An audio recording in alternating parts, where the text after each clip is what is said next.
Hello students, कैसे हो आप। मुझे उम्मीद है कि आप अच्छे होंगे और अपने आप को सेफ सुरक्षित बनाए हुए होंगे। और सबसे बड़ी बात ये कि इस लॉकडाउन का प्रॉपर सदुपयोग कर रहे होंगे। अपनी पढ़ाई पर बहुत कंसंट्रेशन रखना, क्योंकि उसके बिना कुछ भी आपको हासिल नहीं होगा। तो इस टाइम का अपने प्रॉपर यूटिलाइजेशन करना। और अगर मेरा चैनल आपने सब्सक्राइब नहीं कर रखा तो चैनल सब्सक्राइब कर लें, और इसी तरीके की वीडियो मैं आपको देता रहूँगा। आज हम बात करेंगे, ये चैप्टर 3 है क्लास 11th का,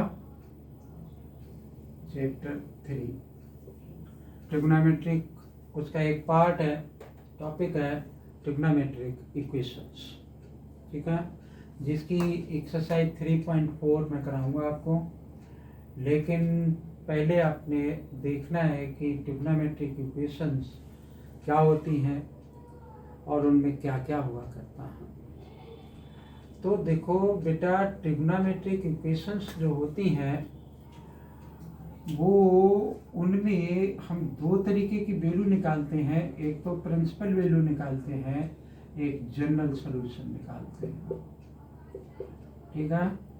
तो हमारी जो भी इक्वेशन होगी उसमें प्रिंसिपल वैल्यू निकालने के लिए हमारे पास जो ऑप्शन होगा, मतलब कहाँ से कहाँ तक की वैल्यू लाई करेगी। हम जानते हैं कि first second third fourth quadrant में क्या क्या होता है, किसकी वैल्यू, किसका पीरियड कितना होता है, किस फंक्शन का, यानी किस ट्रिग्नोमेट्रिक रेशियो का, ठीक है। तो उसके अकॉर्डिंग हमारी प्रिंसिपल वैल्यू चलेगी और जनरल सॉल्यूशन। लेकिन प्रिंसिपल वैल्यू सभी फंक्शंस की लाई करेगी 0 से 2 पाई, और इस साइड मैंने ये वाला ब्रैकेट लगा रखा। या मैं इसको और क्या लिख सकता हूँ कि प्रिंसिपल वैल्यू हमेशा हमारी लाई करेगी x एंगल है, और यहाँ पर लिख दिया 2 पाई, ठीक है। अगर किसी भी फंक्शन की हमने प्रिंसिपल वैल्यू निकाली तो 2 पाई से ज़्यादा नहीं आएगी और वो निगेटिव में नहीं आएगी, ठीक है। अब जनरल सॉल्यूशन जो होता है उसके लिए हमें अलग अलग इक्वेशंस का जनरल सॉल्यूशन अलग अलग हुआ करता है।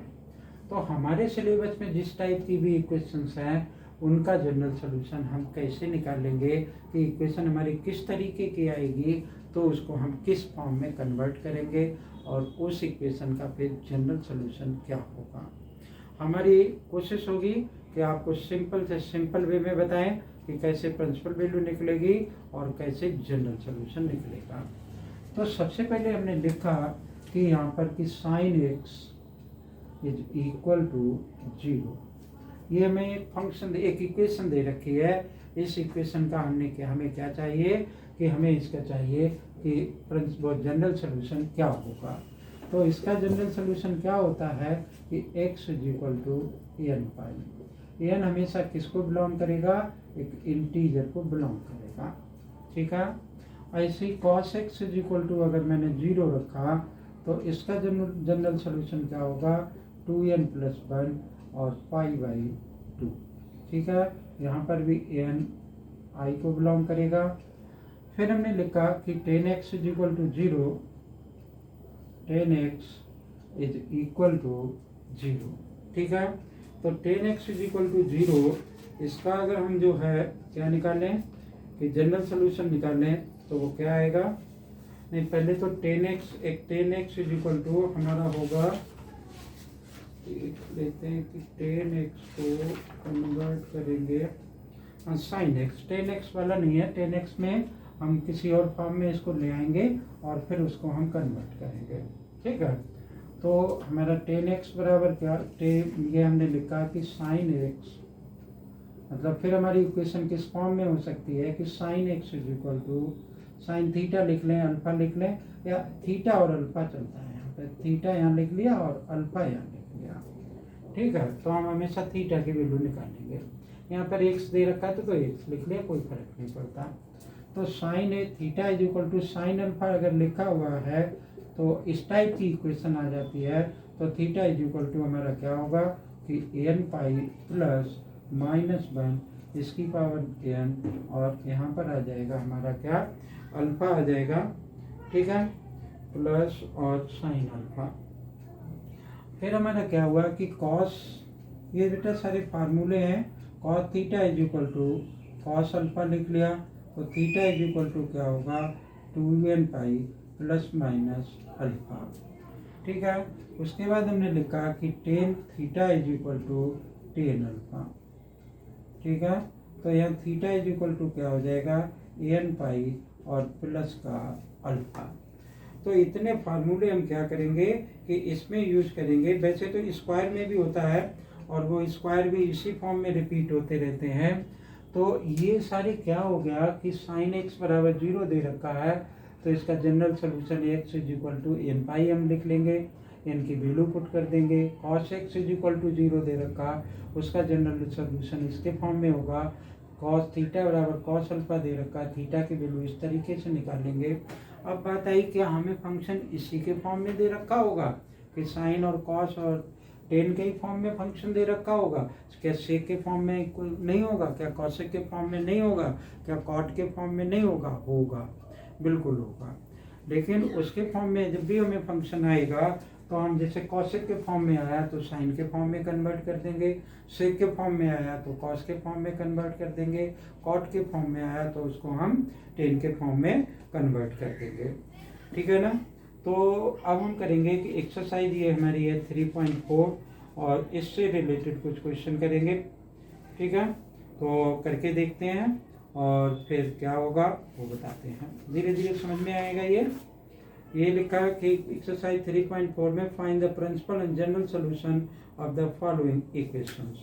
तो पहले वाले हमें क्वेश्चन दे रखा है, इसका क्वेश्चन नंबर 1 दे रखा है इसका कि 10x is equal to √3, 10x is equal to √3, ठीक है।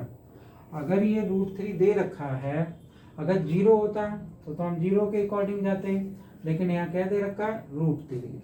तो आप 2-4 क्वेश्चन पे जब कंसंट्रेट करेंगे तो आपको पता चल जाएगा कि इनका हम किस तरीके से यूज करेंगे। तो देखो इसको हम क्या लिख सकते हैं कि 10x इज इक्वल टू 10 में √3 कहाँ पर होता है 60 डिग्री पर, और 60 डिग्री को अगर आप रेडियन में कन्वर्ट करोगे तो वो किसके इक्वल हो जाएगा π/3 के इक्वल हो जाएगा। अब आप क्या देखोगे कि 10x बराबर 10 अल्फा, यानी 10x बराबर 10 थीटा बराबर 10 अल्फा, ये हो गया। अल्फा की वैल्यू क्या यहाँ पर दे रखी है π/3 के इक्वल दे रखी है। तो इसका मतलब क्या हुआ कि इसका जनरल सोल्यूशन जो होगा वो x is equal to n pi plus π/3 के इक्वल हो जाएगा। लेकिन क्वेश्चन हमसे क्या कह रहा है कि आपको बताना है प्रिंसिपल सोल्यूशन भी, तो मुझे इसका प्रिंसिपल वैल्यू भी फाइंड आउट करनी पड़ेगी। तो देखो प्रिंसिपल वैल्यू हमने क्या बताया आपको कि इसके बीच में लाई करती है, तो हम यहाँ क्या करेंगे कि n की वैल्यू पुट करते रहेंगे हर क्वेश्चन में। जहाँ कहीं भी प्रिंसिपल वैल्यू पूछेगा कि x इज इक्वल टू 0, 1 या 2 भी पुट कर सकते हैं। कंडीशन ये है कि इसके 2 पाई से आगे नहीं निकलना चाहिए, ठीक है। बात समझ में आ रही होगी कि प्रिंसिपल वैल्यू मेरी इसके और इसके बीच में लाई करेगी, 0 हो सकती है लेकिन 2 पाई नहीं हो सकती है, और इस हम जो भी इक्वेशन आएगी वो इससे हम मैच कर लेंगे। तो अब x इज इक्वल टू मैं इसमें पुट करके देखूं, अगर मैं 0 इसमें पुट करता हूं n की जगह पर, sorry n is equal to put करूंगा, तो n इज इक्वल टू अगर मैंने 0 यहाँ पे पुट किया तो इतना टर्म तो 0 हो गया, और प्रिंसिपल वैल्यू मेरी क्या हो गई, principal value is equal to π/3 के बराबर हो गई। अब आप देखो कि 1 मैंने यहाँ पर पुट किया तो क्या आ जाएगा π प्लस π/3 हो जाएगा। तो π प्लस π/3 किसके इक्वल हो जाएगा, मेरा 4π/3 के बराबर हो जाएगा। तो ये 4π/3 भी इसकी प्रिंसिपल वैल्यू हो सकती है। अगर मैं यहाँ पे 2 पुट करूँगा तो 2π तो ये यहीं पर बन जाएगा और उसमें π/3 आ जाएगा। तो ये वाली वैल्यू क्या होगा कि इससे ज़्यादा हो जाएगी, तो ये हमारी वैल्यू नहीं हो पाएगी प्रिंसिपल वैल्यू, ठीक है। तो इस वाले इक्वेशन की जो प्रिंसिपल वैल्यू वो होगी वो क्या होगी π/3 और 4π/3, और जनरल सोल्यूशन इसका क्या होगा x is equal to n pi plus π/3 के इक्वल आएगा, ठीक है। तो समझ में आया होगा ये। Pause the video and copy it. Next वाले क्वेश्चन पे पहुंचते हैं।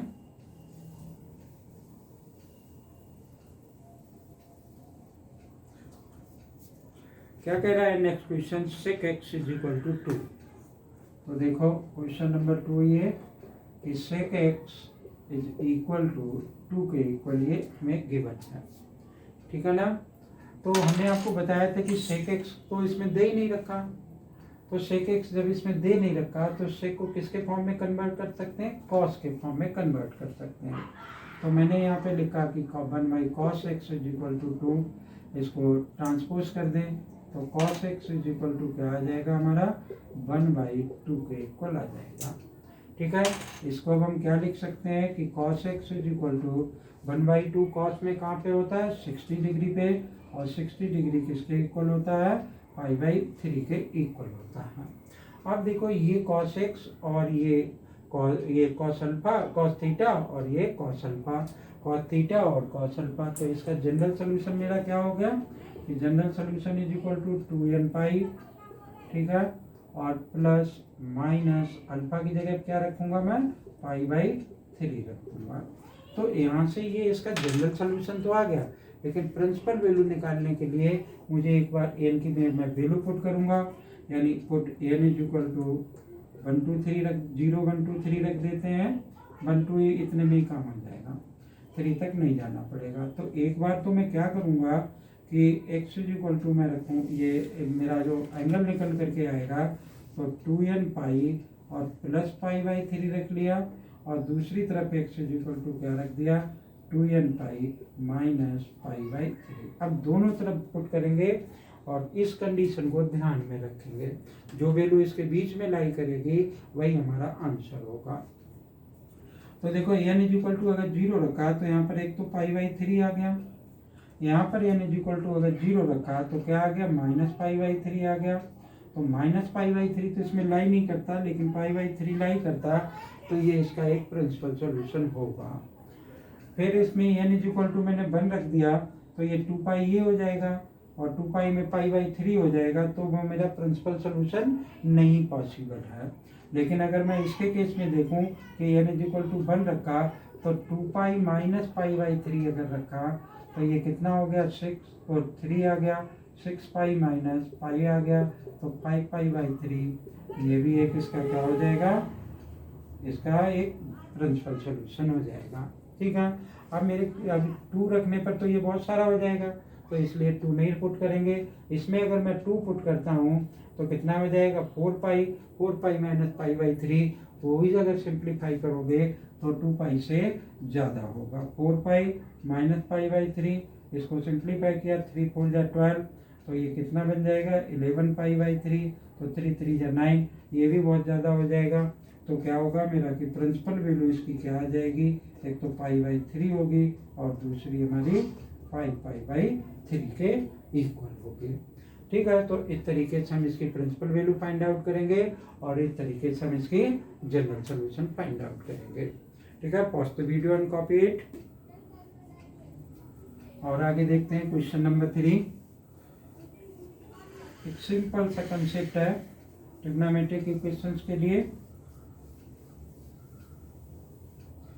आगे देखा हमने, ये लिखा है कि cot x is equal to -√3। Question number 3 है कि cot x is equal to -√3, ठीक है।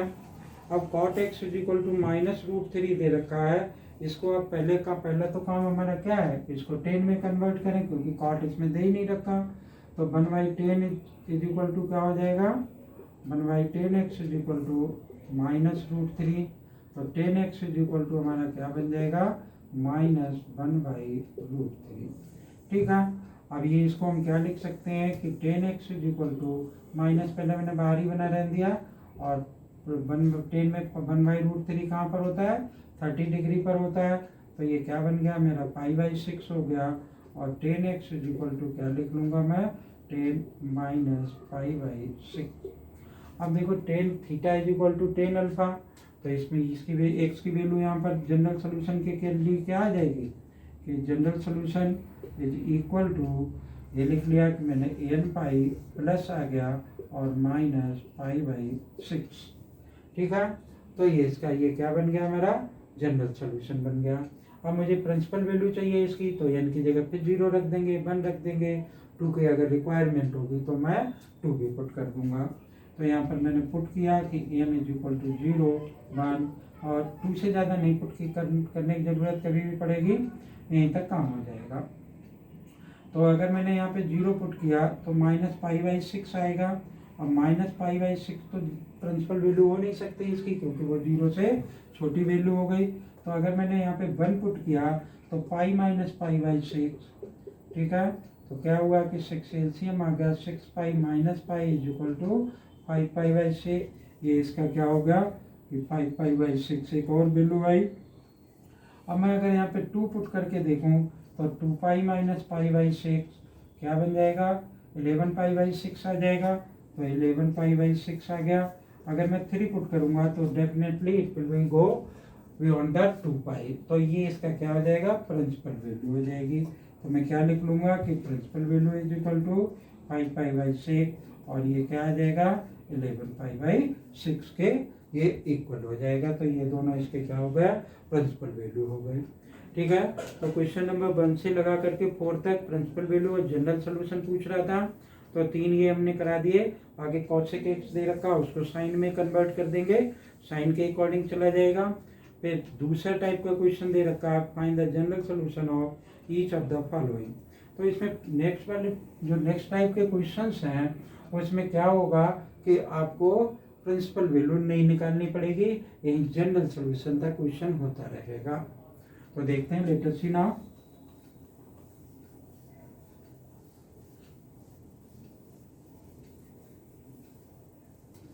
तो क्वेश्चन नंबर 5 पर पहुंचे हम। लिखा हुआ है कि cos 4x is equal to cos 2x। Question number 5 है ये कि cos 4x is equal to cos 2x। ठीक है, तो देखो यहाँ पे 4x और यहाँ पे 2x, तो हम इसको दो तरीके से कर सकते हैं। एक तो मैं इस साइड में ट्रांसपोज कर दूँ, ट्रांसपोज करने में cos x minus cos y का फार्मूला लगाऊं। ठीक है, और दूसरा क्या हो सकता है कि ये इसी फॉर्म में तो दे रखा है, तो मैं इसको डायरेक्टली ऐसा लिख सकता हूँ। तो मैं इसको क्या लिख सकता हूँ कि 4x इज इक्वल टू क्या आ गया मेरा 2n पाई, और प्लस माइनस क्या लिखा है, अल्फा लिखा, अल्फा की जगह क्या दे रखा है 2x दे रखा है। एक लाइन खींच ली, क्योंकि एक तरफ मुझे प्लस चाहिए और एक तरफ क्या चाहिए, माइनस चाहिए। तो मैंने क्या लिखा कि 4x is equal to 2n pi plus का 2x, और दूसरी तरफ क्या लिख दिया कि 4x is equal to 2n pi minus 2x। ठीक है, x की वैल्यू यहाँ से निकाल देंगे, that will be the answer. इसको इधर लाए तो 4x माइनस का 2x is equal to 2n पाई, इसको सिंप्लीफाई कर दिया तो 2x is equal to 2n pi. ठीक है, x इज इक्वल टू क्या आ जाएगा, 2 से 2 कैंसिल हो गया, n पाई आ गया। तो एक तो इसका जनरल सोल्यूशन ये हो गया, और दूसरा जनरल सोल्यूशन इसका क्या होगा, इसको इस साइड में लेकर के आए तो 4x plus 2x is equal to 2n pi, और क्या बन गया ये 6x is equal to 2n pi, x is equal to क्या हो जाएगा 2/6 n पाई, ये इससे कैंसिल हो गया। तो x इज इक्वल टू क्या बन गया मेरा 1/3 n पाई। तो ये इसका क्या बन गया, मेरे पास दो इसके जनरल सॉल्यूशंस हैं, तो वो दोनों जनरल सॉल्यूशंस ये आ गए। ठीक है, तो pause the video and copy it and come to the next question that will be we have mentioned on the board.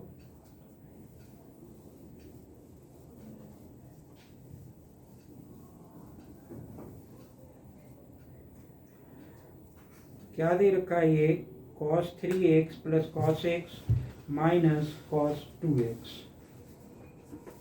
तो लिख लेते हैं पहले इसको। क्वेश्चन नंबर 6 है ये, cos 3x प्लस का cos x माइनस का cos 2x is equal to 0। ठीक है, ये क्वेश्चन हमें गिवन है, और ये कैसे होगा बताते हैं भाई इसको।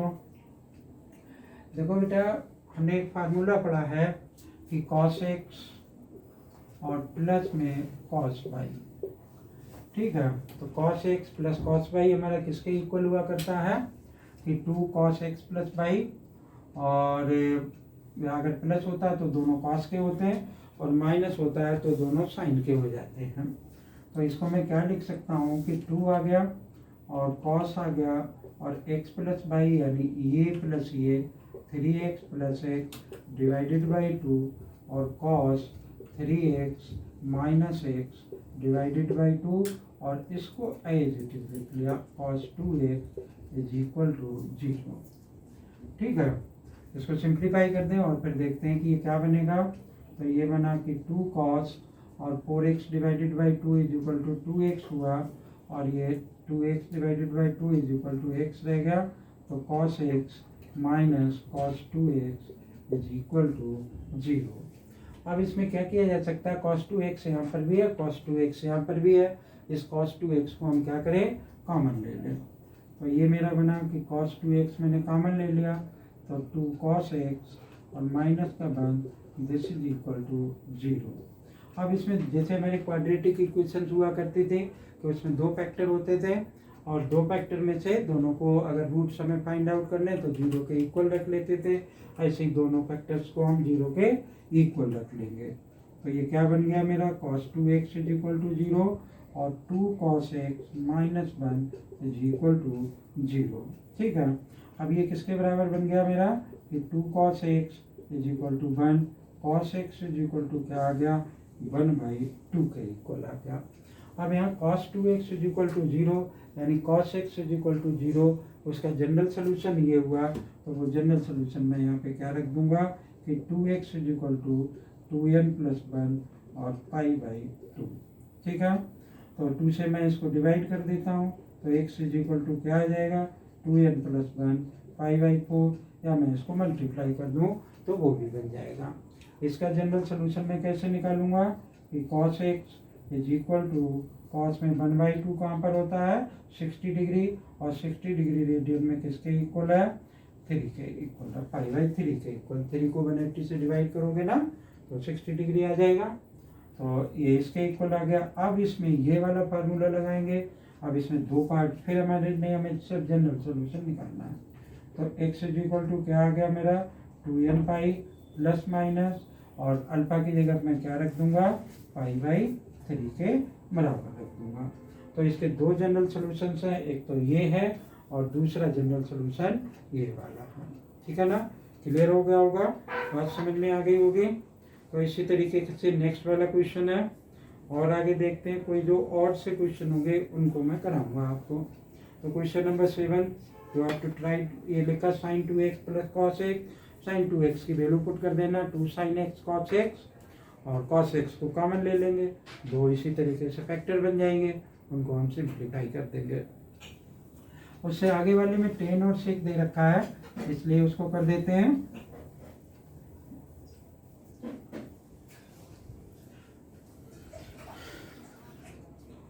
क्या लिखा हुआ है क्वेश्चन में कि sec square 2x is equal to, ये क्वेश्चन नंबर 8 दे रखा है कि sec square 2x is equal to 1 minus 10 2x। तो पहली बात तो बेटा ये इसमें कहीं पर तो sec दे रखा है और कहीं पर दे रखा है 10 दे रखा है। ठीक है ना, तो मेरा काम क्या होगा कि या तो sec को 10 के फॉर्म में कन्वर्ट कर दूं या 10 को sec के फॉर्म में कन्वर्ट कर दूं। ठीक है, तो मैंने इस हमें पता है कि sec square theta is equal to 1 plus 10 square theta होता है, तो मैं इसको कन्वर्ट कर देता हूँ। इसको मैं क्या लिख लूँगा 1 plus 10 square 2x is equal to 1 minus 10 2x। अब देखो पूरी इक्वेशन किसके फॉर्म में आ गई 10x के फॉर्म में ये कन्वर्ट हो गई। 1 से ये वाला बना कैंसिल हो जाएगा, तो क्या बचेगा मेरे पास 10 स्क्वायर 2x और प्लस का 10 2x के इक्वल रह जाएगा। ठीक है ना, इसमें से क्या कॉमन लिया जा सकता है 10 2x कॉमन ले लिया, क्या बचा ये हमारे पास 10 2x और प्लस का 1 दिस इज इक्वल टू 0। ठीक है, अब ये हमारा क्या बन गया कि 10 2x बराबर 0 आ गया, इज इक्वल टू 0 आ गया, और ये हमारा किसके फॉर्म में बचा कि टेन 2x प्लस का 1 दिस इज इक्वल टू 0। ठीक है, तो अब ये टेन 2x बराबर इसमें हमारा ऐसा तो दे नहीं रखा है 10x और इसके लिए, तो मैं क्या इसको लिख सकता हूँ, ये टेन 0 की वैल्यू मेरी क्या होती है, 0 के बराबर होती है। तो मैं टेन 0 इसको ये लिख सकता हूँ कि tan 2x is equal to tan 0। ठीक है, रेडियन में भी ये 0 ही रहेगा, तो इसकी वैल्यू क्या आ जाएगी, 2x is equal to N pi plus alpha n pi plus 0। तो x इज इक्वल टू क्या आ जाएगी, इसकी वैल्यू एन पाई बाई 2 के बराबर आ जाएगी।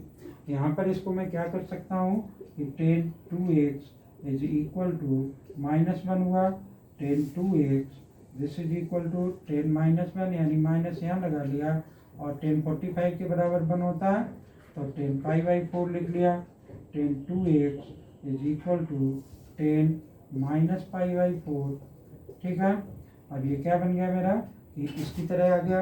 अब x की वैल्यू मैं क्या लिख सकता हूँ, 2x is equal to N pi और प्लस अल्फा की जगह मैंने क्या रख दिया, माइनस पाई बाई 4। इस माइनस प्लस से माइनस हो जाएगा और 2 से मैं इसको क्या करूँगा, डिवाइड कर दूँगा, यानी 1/2 एन पाई और माइनस पाई बाई 8।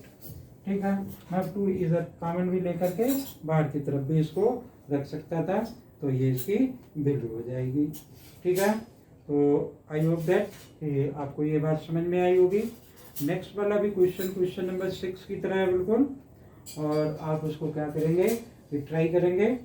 और क्वेश्चन ये दे रखा है मुझे कि sine x sine 3x plus sine 5x, तो इसको हम थोड़ा सा रीअरेंज कर लेंगे, तब हम ये वाला जो हम इससे पहले वाले क्वेश्चन में जो फार्मूला मेंशन किया था ना, वो फार्मूला हम यहाँ पर लगाएंगे, यानी साइन 5x और प्लस का साइन x। थोड़ा सा हिंट मैं आपको देता हूँ और फिर ये हो जाएगा आसानी से।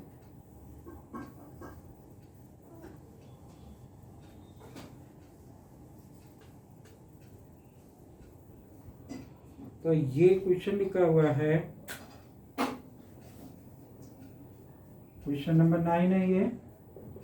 यहाँ लिखा है कि sine x plus sine 3x plus sine 5x। तो मैं कह रहा था कि क्वेश्चन को थोड़ा सा रीअरेंज करेंगे, तो रीअरेंज करने पे क्या होगा हमारा कि ये इसको इसके साथ ले आते हैं, मतलब मेरा क्या आ जाएगा, ये sine 5x plus sine x plus sine 3x, ठीक है, इज इक्वल टू 0। अब इसमें साइन x और साइन बाई, साइन x और प्लस का साइन बाई वाला किसमें फार्मूला लगा देंगे, इन दोनों पे फार्मूला लगा देंगे। ऐसा मैंने क्यों अरेंज किया, क्योंकि 2 ये आएगा और 5x प्लस x आएगा, तो 6x डिवाइडेड बाई 2 आ जाएगा। तो 6x डिवाइडेड बाई 2 आप करोगे तो कितना आ जाएगा, 3x के बराबर आ जाएगा। तो जिस तरीके से ये क्वेश्चन नंबर 6 कराया था, उस तरीके से ये वाला क्वेश्चन क्या होगा कि आप कर पाएंगे। ठीक है, तो ये क्वेश्चन इस तरीके से हो जाएगा, और आप अपने आप करेंगे, इसको कोशिश करेंगे, क्योंकि जितनी आप प्रैक्टिस करेंगे उतना ही ज़्यादा आपको आएगा। तो ये एक्सरसाइज थी। मुझे उम्मीद है कि आपको ये ट्रिग्नोमेट्रिक इक्वेशंस समझ में आई होंगी। हमारी बुक में इतनी क्वेश्चंस दे रखे थे, लेकिन इसमें से बाहर से क्वेश्चन करने, एक्स्ट्रा क्वेश्चन करने बहुत ज़रूरी हैं। तो मैं अपनी किसी नेक्स्ट वीडियो में आपको दिखाऊंगा, कराऊंगा कि कुछ बहुत बड़े बड़े क्वेश्चन होते हैं, इससे कुछ चेंज करना पड़ता है, तो किस तरीके से चेंज होता है वो मैं आपको अपनी नेक्स्ट वीडियो में बताऊंगा। चैनल को सब्सक्राइब कर लें, लाइक करें, शेयर करें, अच्छी लगे वीडियो तो कमेंट करें। थैंक यू, जय हिंद।